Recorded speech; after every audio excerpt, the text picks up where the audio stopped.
दोस्तों, क्या आपको पता है मर्सिडीज बेंज जो आज दुनिया का most valuable luxury automobile brand है, इसकी शुरुआत किसने की थी? जर्मनी के अंदर झोपड़ी में रहने वाले कार्ल बेंज नाम के इस गरीब लड़के ने। ये वही कार्ल हैं जिन्हें पेट्रोल से चलने वाली गाड़ियों का इन्वेंटर माना जाता है। सिर्फ 2 साल की उम्र में ही इनके सिर से पिता का साया उठ गया। माँ दूसरे घरों में काम करती थी ताकि कार्ल पढ़ लिख कर एक काबिल बिजनेसमैन बन जाए। जब बिजनेस स्टार्ट किया तो उनका दोस्त ही सबसे बड़ा गद्दार निकल गया और आखिर में जब सफलता दिखने लगी तब इनके मैन्युफैक्चरिंग प्लांट्स ही बम ब्लास्ट में तबाह कर दिए गए। लेकिन फिर इतने चैलेंजेस के बाद कैसे मर्सिडीज बेंज दोबारा सरवाइव करने में कामयाब रही, आज के इस वीडियो में हम पूरी कहानी जानने वाले हैं। तो दोस्तों, मर्सिडीज बेंज की कहानी स्टार्ट होती है 25 नवंबर 1844 से, जब जर्मनी के मोलबर्ग टाउन में कार्ल बेंज का जन्म हुआ था। इनके पिता पेशे से एक लोको पायलट थे, इसीलिए शुरुआत में कार्ल और उनकी फैमिली फाइनेंशियली स्टेबल हुआ करती थी। लेकिन जन्म के सिर्फ 2 साल के बाद ही जब इनके पापा का देहांत हो गया तब परिवार पर मानो दुखों का पहाड़ टूट पड़ा और फैमिली को चलाने के लिए अब उनकी माँ को बाहर निकलना पड़ा। कार्ल बेंज की माँ ने दूसरे के घरों में काम करने की तरह कई सारे अलग अलग जॉब्स की, जिससे कि कार्ल को किसी भी तरह की कोई कमी महसूस न हो। और दोस्तों, कार्ल बेंज ने भी अपनी माँ की मेहनत और सैक्रिफाइसेस को समझते हुए दिल लगाकर पढ़ाई की। उन्हें केमिस्ट्री और मैकेनिक्स बहुत ज्यादा पसंद थे, जिसका असर ये हुआ कि सिर्फ 15 साल की उम्र में ही उन्होंने मैकेनिकल इंजीनियरिंग के एग्जाम को भी क्वालिफाई कर लिया था। और फिर कार्ल जुए पॉलिटेक्निकल स्कूल से इंजीनियरिंग कंप्लीट करने के बाद अगले कुछ सालों में कार्ल बेंज ने 7 अलग अलग जगहों पर काम किया, जहां उन्हें कई तरह की नई नई स्किल्स डेवलप करने का मौका मिल गया। ये दौर 18वीं सदी का था, जब लोगों के पास ट्रांसपोर्टेशन का एक ही मेजर साधन था, घोड़ा गाड़ी। हालांकि उस समय साइकिल का आविष्कार तो हो चुका था, लेकिन उसे बहुत वाइडली यूज नहीं किया जाता था। कार्ल बेंज को यकीन था कि एक ऐसा समय भी आएगा जब घोड़ा गाड़ी की जगह हर तरफ फ्यूल से चलने वाले व्हीकल्स नजर आएंगे। लेकिन ये ख्याल भी एक सपने के जैसा था, जिसे सुनते ही लोग उनका मजाक उड़ाने लगते थे। लेकिन फिर भी कार्ल को ये यकीन था कि उनका ये सपना जरूर पूरा होगा।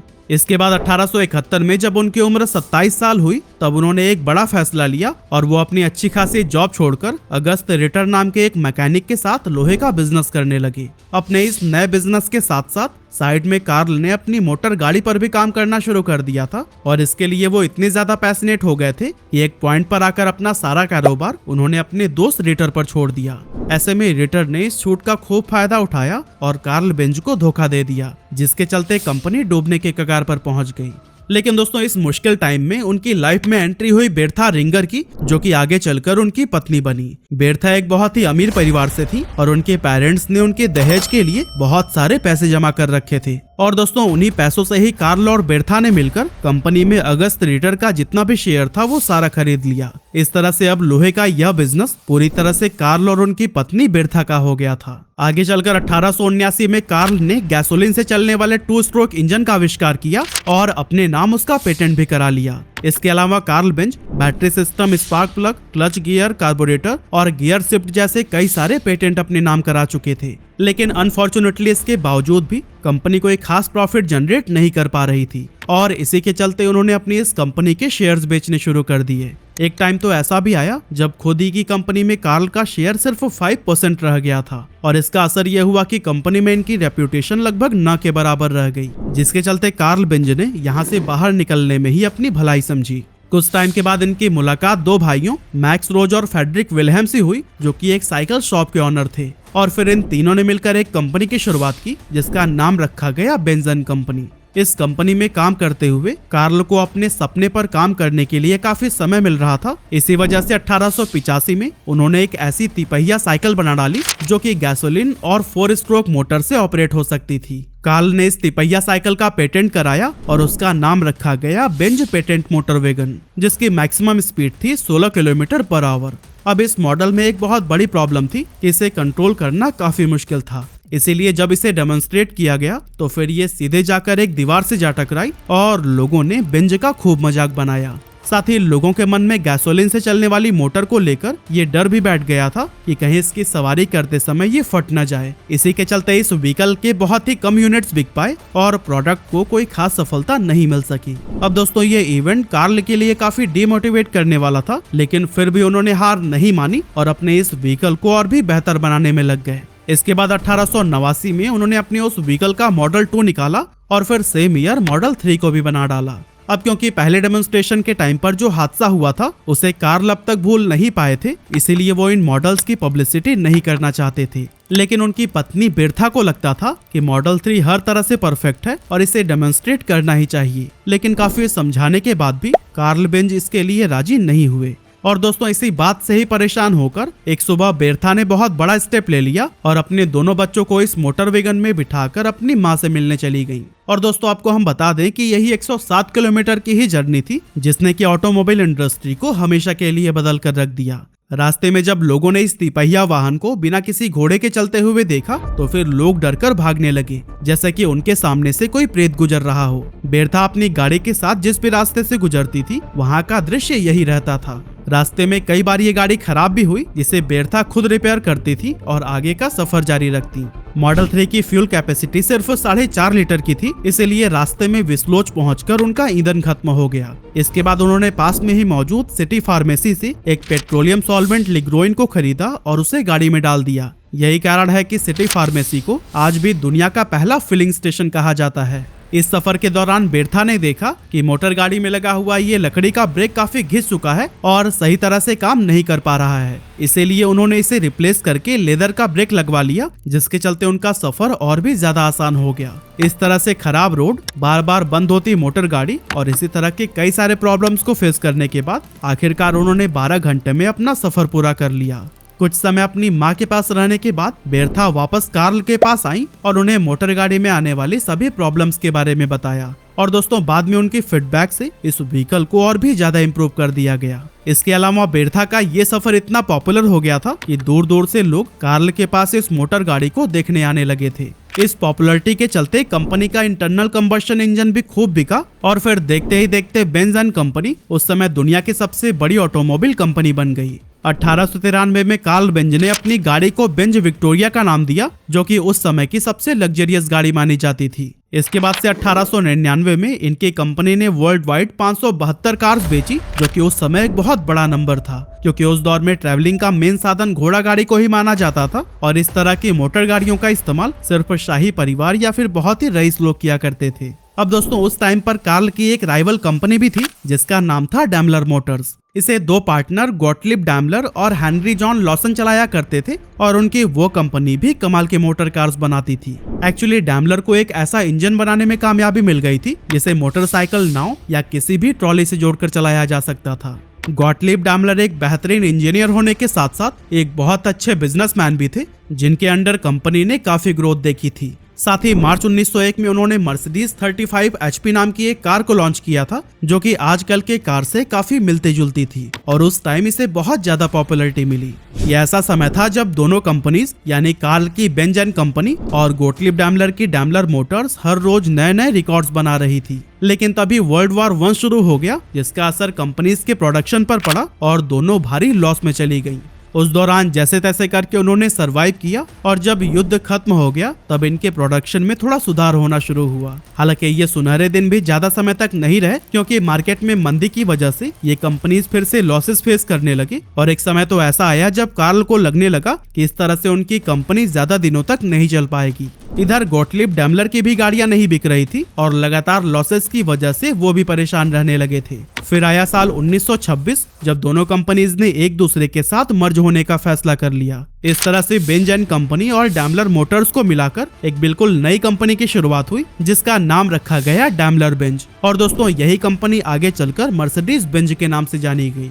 आने वाले सालों में इन दोनों कंपनीज ने मिलकर कई सारे बेहतरीन मॉडल्स को मार्केट में उतारा और फिर धीरे धीरे आगे बढ़ने लगे। हालांकि इस मर्जर के सिर्फ 3 साल के बाद ही कार्ल बेंज की मौत हो गई, लेकिन फिर भी कंपनी के ऑपरेशंस या फिर उसकी क्वालिटी में किसी भी तरह की खामियां नहीं देखी गयी। कंपनी नए नए मॉडल्स उतार रही थी और हर मॉडल में नए व एडवांस इंप्रूवमेंट देखने को मिल रहे थे, जो कि लोगों को खूब पसंद आए। जैसे कि Mercedes Benz 710 SS, Mercedes Benz 770 की तरह और भी कई सारे। ये वो दौर था जब कंपनी ने पहली बार सफलता का इतिहास लिखा और 7000 कारें बेची। लेकिन 1933 में जैसे ही जर्मनी की सत्ता एडोल्फ हिटलर के हाथों में आई, मानो उस समय से सब कुछ बदल गया। हिटलर को मर्सिडीज बहुत पसंद थी और उसे कई बार इन कार्स में भी देखा गया था। अब हिटलर चाहता था कि पूरी दुनिया में ही जर्मनी की कार्स की बात हो, इसलिए वो कंपनी पर प्रेशर बनाने लगा कि वो ऐसी कार्स बनाए जो कि स्पीड में सबको पीछे कर दे। और दोस्तों, हिटलर के दबाव में कंपनी ने ऐसा ही किया। यही वजह थी कि 1934 से 1939 तक मैक्सिमम रेस में मर्सिडीज की ही गाड़ियां विनर रहीं। हालांकि 1939 में जब वर्ल्ड वॉर 2 शुरू हो गया, तब यह कंपनी के लिए बहुत बड़ी मुसीबत साबित हुई। युद्ध में इनके कई सारे प्लांट्स बम ब्लास्ट में जलकर राख हो गए, साथ ही सेल्स पर भी बहुत बुरा असर पड़ा। इसके अलावा हिटलर ने भी इन पर प्रेशर बनाना शुरू कर दिया कि मर्सिडीज बेंज अपना मेन प्रोडक्शन को बंद करके सिर्फ मिलिट्री फोर्सेस के लिए ही गाड़ियां बनाएं। और आपको तो पता ही है कि कंपनी के पास इस बात को मानने के अलावा कोई दूसरा ऑप्शन नहीं था। बाद में हिटलर ने प्रोडक्शन को और भी ज्यादा बढ़ाने के लिए कहा, लेकिन ज्यादातर लोग तो युद्ध में हिस्सा ले रहे थे, इसीलिए कंपनी में वर्कर्स की कमी होने लगी। ऐसे में कंपनी ने बहुत सारी महिलाओं को हायर किया ताकि जल्द से जल्द वेपन्स, एयरक्राफ्ट इंजन्स और सबमरीन्स के ऑर्डर्स को पूरा किया जा सके। हालांकि कुछ ही समय के बाद से कंपनी ने देखा कि वो अपने टारगेट को अचीव नहीं कर पा रहे हैं, जिसके चलते फैक्ट्री के अंदर भारी संख्या में उन यहूदियों को काम पर लगा दिया गया जिन्हें हिटलर ने कैद करके रखा था। एक समय पर तो 63,000 कैदी मर्सिडीज बेंज में काम कर रहे थे, जिस वजह से जब जर्मनी को वर्ल्ड वॉर 2 में हार मिली, उस समय इस कंपनी को भी काफी क्रिटिसिज्म का सामना करना पड़ा। इसी के चलते जर्मनी के अलावा जितने भी मैन्युफैक्चरिंग प्लांट बाहर के देशों में थे, वो उनसे छीन लिए गए और यहाँ से मर्सिडीज बेंज का फिर से बुरा दौर शुरू हो गया।